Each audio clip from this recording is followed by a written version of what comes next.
നമസ്കാരം. പുതിയ ഒരുപാട് വാഹനങ്ങൾ ലോഞ്ച് ചെയ്യാൻ പോകുന്നുണ്ട്. ഈ വാഹനങ്ങളൊക്കെ ലോഞ്ച് ചെയ്യുന്നതിന് മുമ്പ് ഒരുപാട് വീഡിയോസ് നമ്മളുൾപ്പെടെയുള്ള ഒരുപാട് ചാനലുകൾ, നമ്മുടെ ചാനൽ ഒരു വലിയ ചാനലൊന്നുമല്ല, വളരെ ചെറിയ ചാനലാണ്. പക്ഷേ എന്നാൽ പോലും നമ്മളും ഒരുപാട് വീഡിയോസൊക്കെ അത്തരത്തിൽ വരാൻ പോകുന്ന വാഹനങ്ങളെക്കുറിച്ച് ഇടാറുണ്ട്.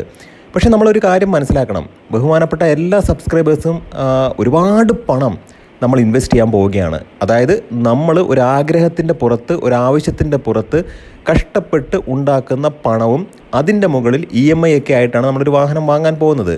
അപ്പോൾ ഥാറിൻ്റെ 5 ഡോർ വരുന്നുണ്ട്, അത് ഥാർ റോക്സ് ആണ്. അത് മാത്രമല്ല ടാറ്റയുടെ കേവ് വരുന്നുണ്ട്, സിട്രോയിൻ്റെ ഒരുപാട് വാഹനങ്ങൾ വരാൻ പോകുന്നുണ്ട്. ബസാൾട്ട് ആദ്യം തന്നെ വരുന്നുണ്ട്.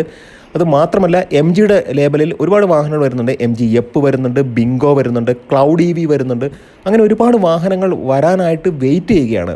അപ്പോൾ നമ്മൾ മനസ്സിലാക്കേണ്ട ഒരു കാര്യം, യഥാർത്ഥത്തിൽ ഇത്തരത്തിലുള്ള വാഹനങ്ങളൊക്കെ ഓൺ പേപ്പർ വളരെ നല്ല പെർഫോമൻസ് ഓറിയൻറ്റഡ് ആയിട്ടുള്ള വാഹനങ്ങളായിരിക്കും. അപ്പോൾ ഇത്തരത്തിലുള്ള വാഹനങ്ങളൊക്കെ വരുന്നതിന് മുമ്പ് നമ്മൾ എന്തൊക്കെ കാര്യങ്ങളാണ് ശ്രദ്ധിക്കേണ്ടത്? തീർച്ചയായിട്ടും ഈ ഒരു വ്ളോഗ് നിങ്ങൾക്ക് ഇഷ്ടപ്പെടും എന്ന് പ്രതീക്ഷിക്കുന്നു. ഇത്തരത്തിൽ വരാൻ പോകുന്ന വാഹനങ്ങൾ പ്രതീക്ഷിച്ചിരിക്കുന്ന, അല്ലെങ്കിൽ ഇത് ലോഞ്ച് ചെയ്യുന്ന അന്ന് തന്നെ എനിക്ക് ബുക്ക് ചെയ്യണം എന്നാഗ്രഹിച്ചിരിക്കുന്ന ആളുകൾക്ക് ഈ ഒരു ഇൻഫർമേഷൻ ഉപകാരപ്രദമാകും എന്നൊരു വിശ്വാസത്തിലാണ് ഞാൻ ഈ വ്ളോഗ് ചെയ്യുന്നത്. അപ്പോൾ എല്ലാവർക്കും എൻജിൻ ബേയുടെ മറ്റൊരു വ്ളോഗിലേക്ക് ഹാർദമായ സ്വാഗതം. നമ്മുടെ വ്ളോഗൊക്കെ ഇഷ്ടപ്പെടുന്നുണ്ടെങ്കിൽ നമ്മുടെ ചാനലിൽ സപ്പോർട്ട് ചെയ്യണം. നമ്മുടെ യൂട്യൂബ് ചാനൽ ആദ്യമായിട്ട് കാണുകയാണെന്നുണ്ടെങ്കിൽ ഒന്ന് സബ്സ്ക്രൈബ് ചെയ്യുക, ലൈക്ക് ചെയ്യുക, ഷെയർ ചെയ്യുക, കമൻറ്റ് ചെയ്യുക.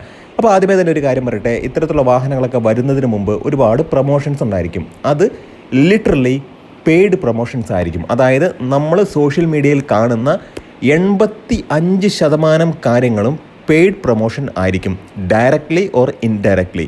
പക്ഷേ നമ്മളെപ്പോലെയുള്ള ചാനലുകളൊക്കെ എന്താണ് ചെയ്യുന്നതെന്ന് ചോദിച്ചിട്ടുണ്ടെങ്കിൽ ഒരുപാട് റിസർച്ച് ചെയ്യും. റിസർച്ചിൻ്റെ അടിസ്ഥാനത്തിൽ, എന്നാലും അതിലൊരു പരിമിതിയുണ്ട്. ഇപ്പോൾ ഥാറിൻ്റെ 5 ഡോർ വേർഷന് അർമദ എന്നുള്ള പേരാണ് ഫൈനൽ മൊമെൻ്റ് വരെ കേട്ടുകൊണ്ടിരുന്നത്. അവസാനം എന്ത് സംഭവിച്ചു? റോക്സ് എന്നുള്ള പേരാണ്. അത്തരത്തിൽ കമ്പനികളുടെ ഒരുപാട് കാര്യങ്ങൾ വളരെ സീക്രട്ട് ആയിരിക്കും. ഫോർ എക്സാമ്പിൾ, ഫോർഡ് ഇന്ത്യയിൽ നിന്നും പോകുന്നില്ല എന്നുള്ള രീതിക്ക് ഫൈനൽ മൊമെൻ്റ് വരെ ആ ഒരു രീതിക്കാണ് കാര്യങ്ങൾ മുമ്പോട്ട് വന്നത്. അത് മാത്രമല്ല, ഫോർഡിൻ്റെ ഫിഗോ എന്ന് പറയുന്ന വാഹനത്തിൽ ടോർക്ക് കൺവേർട്ടഡ് ഓട്ടോമാറ്റിക് ട്രാൻസ്മിഷൻ വെച്ച് ലോഞ്ച് ചെയ്ത് 1.5 മാസം കഴിഞ്ഞപ്പോൾ ഫോർഡ് ഇന്ത്യയിൽ നിന്നും എക്സിറ്റ് ചെയ്തു. അത്തരത്തിലാണ് ഈ ഒരു മാർക്കറ്റ് നിൽക്കുന്നത്. അതുകൊണ്ട് തന്നെ ഇപ്പോൾ ഓൺ പേപ്പർ ഈ വാഹനം ഇതാണ്, ഈ വാഹനത്തിൻ്റെ എൻജിൻ സ്പെസിഫിക്കേഷൻ ഇതാണ്, ഇതിൻ്റെ ഫീച്ചറുകൾ ഇതാണ് എന്നൊരു കാര്യങ്ങളൊക്കെ നമ്മൾ മനസ്സിലാക്കി വെച്ചാലും നമ്മളെപ്പോഴും ആഗ്രഹിക്കുക, അല്ലെങ്കിൽ നമ്മളെപ്പോഴും ചിന്തിക്കേണ്ട ഒരു കാര്യം എന്താണെന്ന് വെച്ച് കഴിഞ്ഞാൽ, വെയിറ്റ് ചെയ്യുക, ക്ഷമിക്കുക. കാരണം നമ്മുടെ കയ്യിലിരിക്കുന്ന 1,00,000 രൂപ അല്ലെങ്കിൽ ഒരു 10 രൂപയാണെന്നുണ്ടെങ്കിലും അത് മറ്റൊരാളുടെ പണപ്പെട്ടിയിലായിക്കഴിഞ്ഞാൽ പിന്നെ അത് തിരിച്ചു കിട്ടുക എന്ന് പറയുന്നത് ഹെർക്കൂലിയൻ ടാസ്ക്കാണ്. അതുകൊണ്ട് തന്നെ ഈ വളരെ ധൃതി പിടിച്ച് നമ്മളെക്കൊണ്ട് ബുക്കിംഗ് എടുപ്പിച്ച്, നമ്മളെക്കൊണ്ട് ഇനീഷ്യൽ അഡ്വാൻസ് പേയ്മെൻറ്റ് ചെയ്ത്, അല്ലെങ്കിൽ അതിനുശേഷം ഒരു പാർട്ട് പേയ്മെൻറ്റ് ചെയ്യാൻ വരുന്ന സെയിൽസ് എക്സിക്യൂട്ടീവിൻ്റെ ചാതുര്യത്തിൽ നമ്മൾ ഒരിക്കലും വീഴരുത്. അത് മാത്രമല്ല, ഒരു വാഹനം ലോഞ്ച് ചെയ്ത ഉടനെ തന്നെ മഹീന്ദ്ര തുടങ്ങിയ ഒരു പരിപാടിയാണ് ഇൻട്രൊഡക്ടറി പ്രൈസ്. പിന്നെ ടാറ്റയും ആ ഒരു പരിപാടി തുടങ്ങി. അപ്പോൾ കസ്റ്റമറുടെ മനസ്സിൽ എന്താണ് വരുന്നത്? ഇപ്പോൾ ഥാറിൻ്റെ 5 ഡോർ വേർഷൻ ആയിട്ടുള്ള റോക്സ് അത് ഇറങ്ങാൻ പോവുകയാണ്. അപ്പോൾ അതിൻ്റെ 1.5 ഡീസൽ എഞ്ചിൻ ഉണ്ടല്ലോ, അതിന് അത്യാവശ്യം ഒരു നല്ലൊരു പ്രൈസിൽ, അല്ലെങ്കിൽ ഒരു അഫോർഡബിൾ പ്രൈസിലാണ് ആ ഒരു വേർഷൻ ഇറങ്ങാൻ പോകുന്നത് എന്നാണ് ഇതുവരെ അറിഞ്ഞ വാർത്തകൾ. അപ്പോൾ നമ്മളെല്ലാവരും പ്രതീക്ഷിക്കുന്നതാണ്, നമുക്കൊരു ഥാർ വേണം, 5 ഡോർ ആയിരിക്കണം, റോക്സ് കാണാൻ നല്ല ലുക്കുണ്ട്, ഒരു റാംഗ്ലറിൻ്റെ ഒക്കെ ലുക്ക്. അത് വീട്ടിൽ കിടന്നു കഴിഞ്ഞാൽ നല്ലൊരു ഭംഗിയാണ്. നമ്മുടെ ആവശ്യങ്ങൾക്ക് ഉപയോഗിക്കുകയും ചെയ്യാം, ഫാമിലി പർപ്പസിനും കൂടെ ഉപയോഗിക്കാം. പിൻവീൽ ഡ്രൈവാണ്, കുഴപ്പമില്ല. അത്യാവശ്യം മലയൊക്കെ അതൊന്ന് കയറി പോകാനുള്ള കേപ്പബിലിറ്റി ഉണ്ട്. പിന്നെ അത്രമേൽ ഓഫ് റോഡൊക്കെ ചെയ്യേണ്ട ആൾക്കാർക്ക് 4x4 2.2 എം ഹോക്ക് എഞ്ചിനിലേക്ക് പോകാം. അപ്പോൾ 1.5 മതി എന്നുള്ളൊരു ചിന്താഗതിയിലിരിക്കുന്ന ഒരാൾ ഫസ്റ്റ് ഇനീഷ്യലി ഈ ഒരു വാഹനം ലോഞ്ച് ചെയ്യുമ്പോൾ ഒരു പ്രൈസിന്, ഫോർ എക്സാമ്പിൾ 11,97,000 രൂപയ്ക്ക് അല്ലെങ്കിൽ 11,99,000 രൂപയ്ക്ക് എക്സ്-ഷോറൂം പ്രൈസിൽ ഈ വാഹനം ലോഞ്ച് ചെയ്യാൻ പോവുകയാണ് എന്ന് കരുതുക. ഇമ്മീഡിയറ്റ്ലി ഈ ഒരു കസ്റ്റമറിൻ്റെ ഭാഗത്ത് നിന്ന് ചിന്തിക്കുമ്പോൾ എന്താണ്, ഇനി ഈ വിലയ്ക്ക് ഈ വണ്ടി കിട്ടില്ല, ഇപ്പോൾ ഓടിച്ചെന്നാൽ ഈ ഒരു വണ്ടി കിട്ടും. നമ്മൾ മനസ്സിലാക്കേണ്ട ഒരു കാര്യം, വണ്ടി എന്താണെന്ന് നമുക്കറിയില്ല. നമുക്ക് ചില വീഡിയോസ്, ഇപ്പോൾ എൻ്റെ തന്നെ വീഡിയോസ് എന്ന് പറഞ്ഞു കഴിഞ്ഞാൽ അത് നമ്മൾ റിസർച്ച് ചെയ്ത് കണ്ടുപിടിച്ച് പല മാധ്യമങ്ങളിൽ നിന്നും, പല പത്രങ്ങളിൽ നിന്നും, പല ജേർണൽസിൽ നിന്നും, വെബ്സൈറ്റിൽ നിന്നൊക്കെ കിട്ടുന്ന വിവരങ്ങൾ ക്രോഡീകരിച്ച് അതൊന്നും കൂടെ ഫിൽട്ടർ ചെയ്ത് ശരിയാണെന്ന് ഉറപ്പുവരുത്തിയതിന് ശേഷമാണ് നമ്മൾ ഇത്തരം കാര്യങ്ങളൊക്കെ ചെയ്യുന്നത്. അപ്പോൾ എന്നാൽ പോലും ഈ ഒരു വാഹനം എന്താണ്, അതിൻ്റെ റിയൽ ആയിട്ടുള്ള വേൾഡിലെ പെർഫോമൻസ് എന്താണ്, ഇതൊന്നും അറിയാതെ ചാടിച്ചെന്ന് നമ്മൾ ഫുൾ എമൗണ്ടൊക്കെ കൊടുത്ത് ബുക്ക് ചെയ്യാൻ നിൽക്കരുത്. ക്ഷമിക്കുക, വണ്ടി ഒന്ന് ഇറങ്ങട്ടെ, ഒന്ന് ടെസ്റ്റ് ഡ്രൈവൊക്കെ ചെയ്യട്ടെ, ഒരു 1-2 മാസം ഇത് കിട്ടാത്ത സാധനമൊന്നുമല്ല. കാരണം വാഹനത്തിൻ്റെ പ്രൊഡക്ഷൻ എന്ന് പറയുന്നത് അല്ലെങ്കിൽ പ്രൊഡ്യൂസ് ചെയ്യുന്നത് ഇത് വിൽക്കാൻ വേണ്ടിയിട്ടാണ്. ഇന്നല്ലെങ്കിൽ നാളെ ഓഫർ ഉണ്ടായിരിക്കും.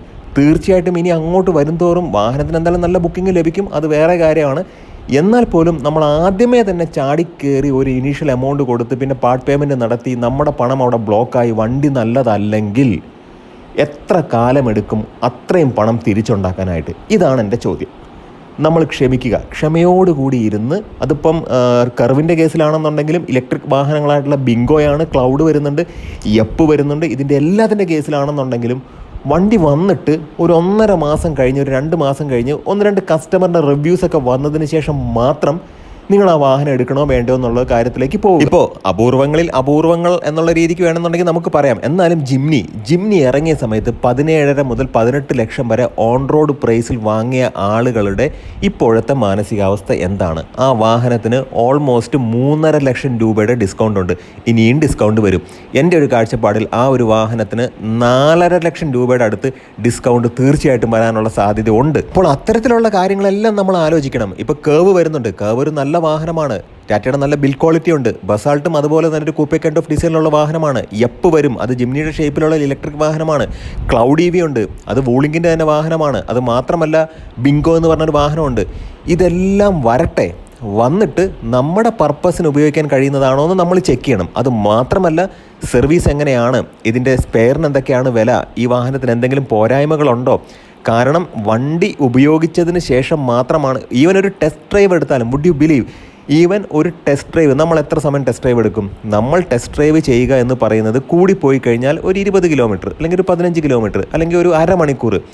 നമുക്കൊരു വാഹനത്തെ ജഡ്ജ് ചെയ്യാൻ അരമണിക്കൂർ പോരാ. തീർച്ചയാണ് നിങ്ങളൊരു വാഹനം വാങ്ങിച്ച് 1.5 മാസം അല്ലെങ്കിൽ 2 മാസം ഉപയോഗിക്കുമ്പോഴായിരിക്കും ഈ വാഹനത്തിൻ്റെ യഥാർത്ഥ സ്വഭാവം മനസ്സിലാക്കാൻ കഴിയുന്നത്. അതുകൊണ്ട് തന്നെ ഒരു വാഹനം ലോഞ്ച് ചെയ്യട്ടെ, നമ്മൾ 2 മാസം ഒന്ന് വെയിറ്റ് ചെയ്യുക. ചിലപ്പോൾ ഒരു 10,000-15,000 രൂപ കൂടിയെന്നിരിക്കും. എന്നാൽ പോലും നമ്മൾ ആ ഒരു പൈസ കണ്ടിട്ട് അല്ലെങ്കിൽ ഇനീഷ്യലി ഒരു എമൗണ്ടൊക്കെ കണ്ടിട്ട് ചാടിക്കയറി ബുക്ക് ചെയ്തിട്ട് എന്തെങ്കിലും ഒരു കാരണവശാൽ ആ ഒരു വണ്ടി ഫ്ലോപ്പ് ആണെന്നുണ്ടെങ്കിൽ ഒറ്റയടിക്ക് ആ പണം പോകും. പിന്നീട് വിൽക്കാൻ ശ്രമിച്ചാൽ പോലും ആരും വാങ്ങില്ല. ഞാൻ നെഗറ്റീവായിട്ടല്ല പറയുന്നത്, ഒരുപാട് ലോസ് ഉണ്ടായിരിക്കും. കഷ്ടപ്പെട്ട് ലോൺ എടുത്തുണ്ടാക്കുന്ന ഒരാളെ ഇത്തരത്തിലൊരു ആഗ്രഹത്തിൻ്റെ പുറത്തൊരു വണ്ടി വാങ്ങി സമ്പാദിച്ചു വെച്ച പണത്തിൻ്റെ ഏകദേശം ഒരു 10% നഷ്ടപ്പെടുത്തി വീണ്ടും ഒരു കടക്കണിയിലേക്ക് പോകേണ്ട ആവശ്യമുണ്ടോ? അപ്പോൾ അതുകൊണ്ട് തന്നെ നമ്മളൊന്ന് വെയിറ്റ് ചെയ്യുക. നമ്മൾ വെയിറ്റ് ചെയ്യും തോറും അതിനൊരു മധുരമുണ്ട്. കാരണം എന്താണെന്ന് വെച്ച് കഴിഞ്ഞാൽ ഈ വാഹനത്തിൻ്റെ യഥാർത്ഥ ക്യാരക്ടറുകൾ വെളിയിലേക്ക് വരും. അപ്പോൾ ചില കസ്റ്റമേഴ്സ് പറയും ഈ വാഹനത്തിൻ്റെ സസ്പെൻഷൻ അത്ര പോരാ, നമ്മൾ കമ്പനി പറഞ്ഞ സ്ഥിതിക്ക് അല്ലെങ്കിൽ വീഡിയോസിലൊക്കെ കണ്ട പോലെ അല്ലെങ്കിൽ മുമ്പ് വന്ന വാർത്തകൾ പോലെ അല്ല ഇതിൻ്റെ ഒരു സ്റ്റിയറിംഗ് ഫീഡ്ബാക്ക്.